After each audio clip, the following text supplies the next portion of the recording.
Hi everyone. So one of the tabs for this month is Night Scotch, which is a tune I wrote. It's also something I'm very fond of, and it's a tune I wrote basically for the Midwest Banjo Camp in the US, which I've taught at a couple of times. And I was doing a class on funky clawhammer playing, which I quite often get asked about because I do quite a lot of that kind of thing. But the problem I had was that I often do it for songs, so I often accompany songs with that kind of all that stuff. I kind of needed a tune to teach, and the problem I had was really the only tune that I'd written in that sort of style was Funky Haystack, which I recorded on an album a while ago, but it's really hard. So I thought I'd try and write a tune that was a little bit easier to handle, and I came up with this one, Night Scotch. So I haven't performed it very often, but I know that Andy, one of the patrons here, is a big fan of it, and I've taught it to a few students, and I've also done it on a live stream, and I've really enjoyed it, and I thought, why don't I play this more often? So I'm going to share it with you now. This is Night Scotch, and what I'll do is I'll play it through for you all the way through, just so you can kind of get the flavour of it, and then I'll do the usual thing and break it right down and hopefully teach you each section. So this is Night Scotch. It goes something like this.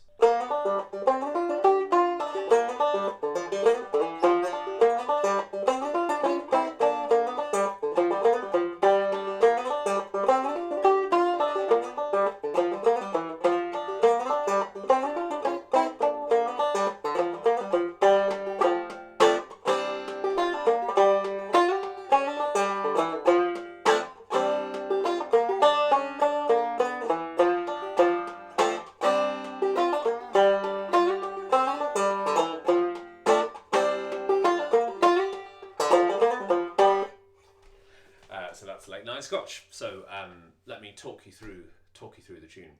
So the first bit is quite amusingly, actually, I stole my own riff. So I recorded a tune called Deep Down on my first album, Tomorrow's Still to Come, back in 1684. This was actually the riff from that tune. So I've stolen my own riff to make this tune. But anyway, I suppose you can rob yourself. So first of all, we've got a little slide from fret 3 to fret 4 on the 3rd string, so B flat up to B. So we're going to do a little slide here. If you use your 2nd finger, it's probably easier, but to be honest, it's a little bit optional. So we're going to slide from here to here. Then you're going to play your 1st string and drop thumb the 3rd string. D, then G. Just make sure you're in tune to start with. So that's 1 and 2 and. Now the difference here is what you want to do is cut that last note as short as you can. So the secret to funk in many ways is it's very precise in terms of the timing of particular notes, whether they're long or short. So if you listen to this compared to this, much more funky that way. So when you play that drop thumb on 2 and, feel free to play it quite hard, like think of yourself as a slap bassist, really give it a bit of a whack, but then mute it straight away. You might have noticed there I use my left hand to mute the note, but also my right hand as well, but just really keep it as short as you can. Then beat 3 is like an empty note. And I've written an X on the tab, so in case that technique is new to you, basically what that means is you do a downstroke but don't play. So just to remind you of a golden rule of clawhammer playing in 4/4 time is that you play with your playing finger on the beat, so 1, and on and you use your thumb or a left hand slur. And you're always alternating between those two things. I say always. Nearly the whole time you're alternating between those two things. So 1 and 2 and 3 and then so 3 is a dead note. You can even hit the skin a little bit there, give yourself a bit of funky drumming. And then on 3 and, you're going to play the 3rd string with your thumb again. So 1 and 2 and 3 and then on 4 and, you're going to slide from fret 5 to fret 7 on the third string. So that's from C to D. And I would recommend you use your second finger for that, only because of what's coming next, basically. It just makes life a bit easier when you get to here. So you're going to do the first slide here. That's your first bar. And when you get to this point, you're going to leave your second finger on that 7th fret, so where you've just slid to. Always sounds wrong, that word, doesn't it? Slid. Anyway, you know what I mean. Leave your finger there and put your first finger down on fret 6 on the 2nd string, so that's an F. So put your first finger down there, and you're going to play 2nd string and then 3rd string, so that's a drop thumb, 1 and. Leave them both there, add your 3rd finger onto fret 8 of the 2nd string, so that's your G. Play that note and then take it off again and play fret 6 again. So the full sort of opening phrase is this.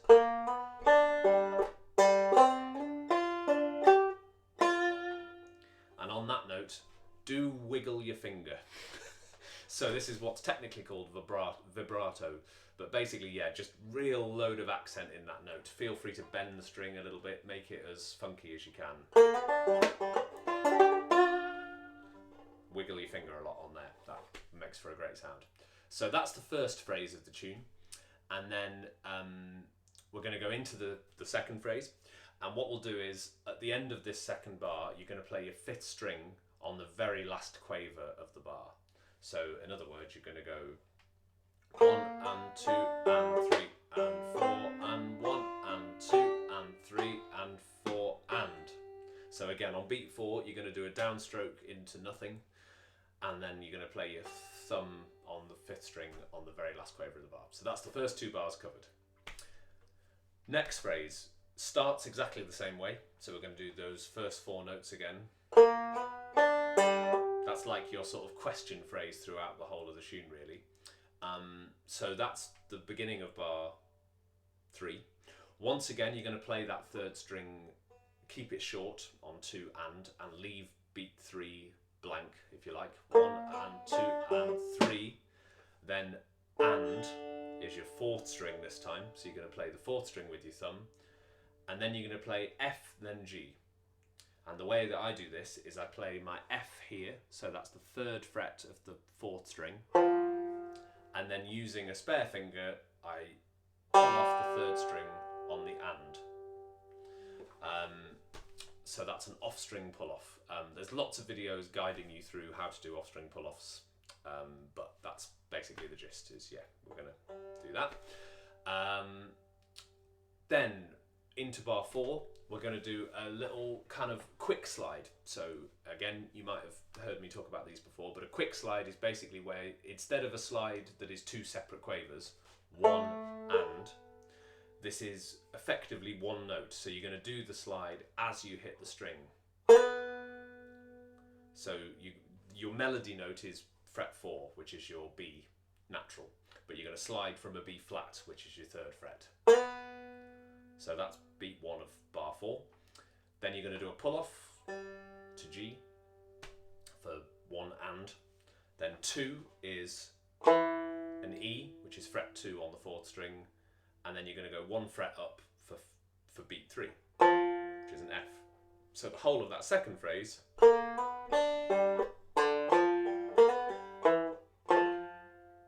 so far this is what we've got.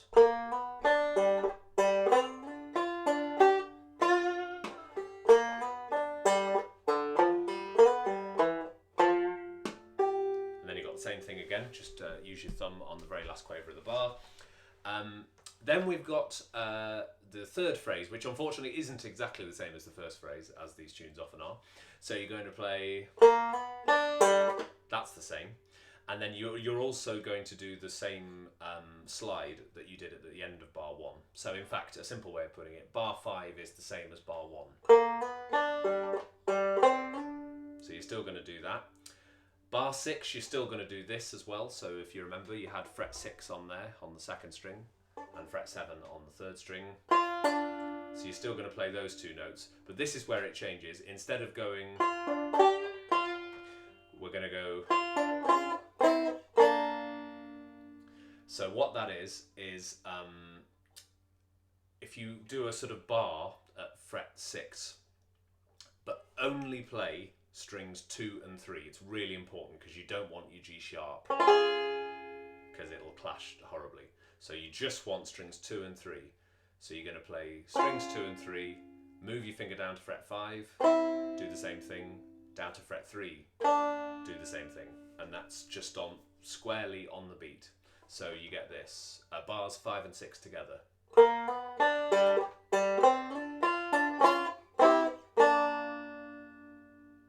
And then finally, to conclude the A part, we get almost the same phrase as the second phrase, so bars 3 and 4. All the same up to there, but instead of going, you're going to go, so you're going to play an F on beat 2, G on beat 3, beat 4 you're going to play nothing at all, 4 and you're going to play with your thumb on the 5th string, and that's going to lead you either back into the start of the A part or onto the B part. Okay, so the B part is in many ways easier because there are fewer notes, but it's also harder because there are fewer notes. And this is a particular feature of funk playing, which is that you often get these riffs which sound really cool, but what makes them sound cool is that you've actually got relatively few notes, but they're played in very precise points of the bar. So in old-time Celtic tunes, we're quite used to tunes being relatively non-crooked. You get syncopation, of course, particularly in old-time and bluegrass, but as a general rule, the most complicated that tends to get is you miss out a beat and then you play something on the offbeat. Whereas in funk, you sometimes get whole stretches that are played on the offbeat, so very precise points of the bar. So it's very important to sort of split the bar in your mind rather than just 1, 2, 3, 4. We're now very much thinking 1 and 2 and 3 and 4 and. It's called subdividing. So really sort of divide the bar very precisely, because this is the riff. This is the main question phrase from the B part. Now that loses all its funkiness if it's not dead right. Don't want to sound kind of, dictatorial about it, but it doesn't quite work without the right feel. So obviously you've got relatively few notes. The chords in question are, we've got an F6. Some of you might have seen this from Old Joe Clark, if you think back to that. So F6 is like a normal F chord, but without your little finger. So it's like or another way to think of it is D7 and add your 3rd finger onto the 4th string. So it's like a sort of diagonal line across your fretboard. So what you're going to do, you're going to play the 4th string on beat 1, which is your F, and that's going to last for 2 beats, so that's a minim. So 2 whole beats for that one. 1, 2, 3. You're going to play that on beat 3, and then you're going to play a C add 9 chord, which sounds very intimidating. In simple terms, it's a C chord without your 3rd finger. So similar to the F6, it's basically a normal C chord, but don't put that finger on. You just want these 2 fingers. And you're going to play that chord on 4 and. So 1, 2, 3 and 4 and. So it's going to break up your normal cycle of down, up, down, up, down, up. You're going to deliberately disobey that particular rule on this occasion. So we're going to go 1 and 2 and 3 and 4 and. 1 and 2 and 3 and 4 and. Like that. So you might find that quite confusing to begin with, because it's a kind of as I say, it goes against the normal order of things. 1 and 2 and 3 and 4 and just a note as well on kind of getting the funkiness into it. The F6 chord, even though it's notated as a dotted crotchet, which technically would mean you'd leave it ringing up until the C chord, I don't really. I just keep it short. 1 and 2 and 3 and 4 and, because I think that sounds cooler than. So keep that F6 chord quite short. So that's the first bar of the B part. Now, because you've played that C chord right at the end of the bar, it's going to tie over to the next bar, which is what those tie lines mean on the tab, and that's going to last for beat 1 of the second bar, and beat 2, and then on 2 and you're going to play your 5th string. So if I count that out, it sounds like this: 1 and 2 and 3 and 4 and 1 and 2 and. So you're actually leaving that chord ringing for quite a long time. 1 and 2 and 3 and 4 and 1 and 2 and. So leave that ringing till there. You've got your 5th string on 2 and then to finish off the bar, you're going to play F and then D. So that's 2 quavers. F is your 3rd fret on the 1st string, and pull off to a D. So pull off there, and then a B flat, which is your 3rd fret of the 3rd string. So the first 2 bars go like this.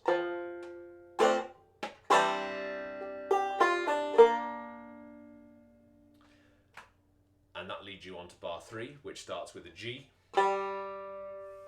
which you play, that's beat 1, that's a minim.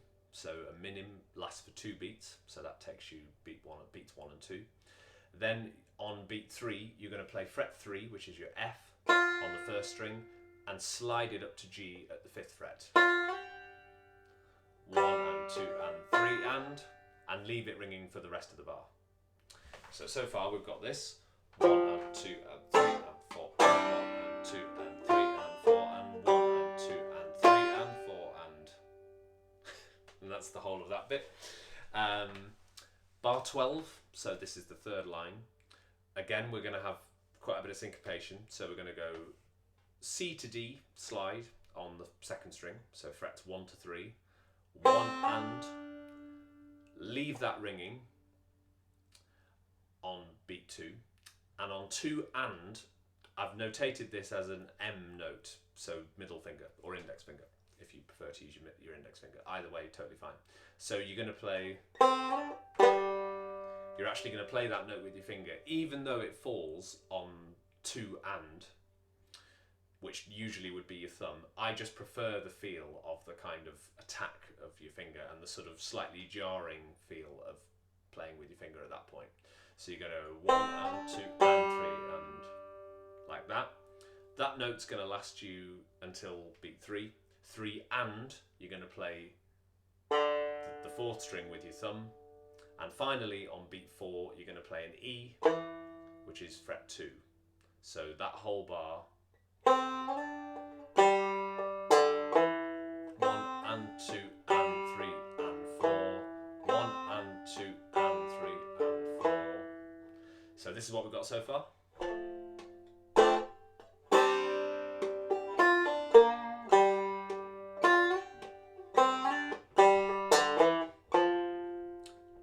We didn't get that far, sorry, but the next bar is the same as the first bar.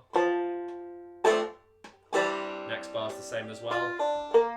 So we've got the first 2 bars again, effectively. And then the first time ending of the tune, so this is the first time round the B part, you're going to play these 2 bars at the end, which are crotchets. So that means you just play them squarely on the beat with your playing finger. And it probably sounds slightly weird in isolation. It goes like this. So that's D, which is your 1st string, C sharp, 2nd fret, 2nd string, 3rd fret, 2nd string, which is your 1st string, is D again, then B flat, 3rd fret of the 3rd string, then the 2nd bar of that ending starts on a B, which is your 4th fret of that same string, 2nd fret, 4th string, 3rd fret, 4th string, skip on beat 4, and play your thumb at the end of the bar. A simpler way to think of that is if you watch the pattern of my fingers, we go.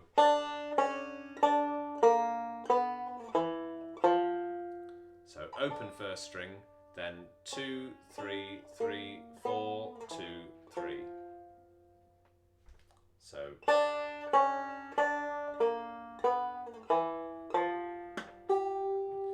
Then we start round the tune again.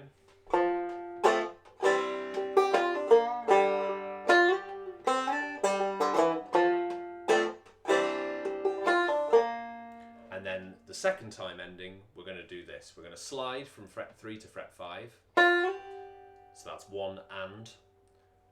Then you're going to hold that on right up until 3 and. So 1 and 2 and 3 and. That's your 4th string. Then you're going to play F and do an off string pull off to G. And then you're essentially going to do the same last bar as the A part. And that's the whole tune. So I hope you enjoy it. It's great fun to play. It really helps you to get your funk on. So this is Late Night Scotch. Any questions, obviously, let me know either in the comments or send me a private message if that's more comfortable. As usual, any requests for repertoire or techniques or anything like that, do just get in touch anytime you like. This is very much your page, so I want to provide whatever you want to get out of it. But I hope you enjoyed this one. This is Late Night Scotch, and I'll see you soon. Thanks.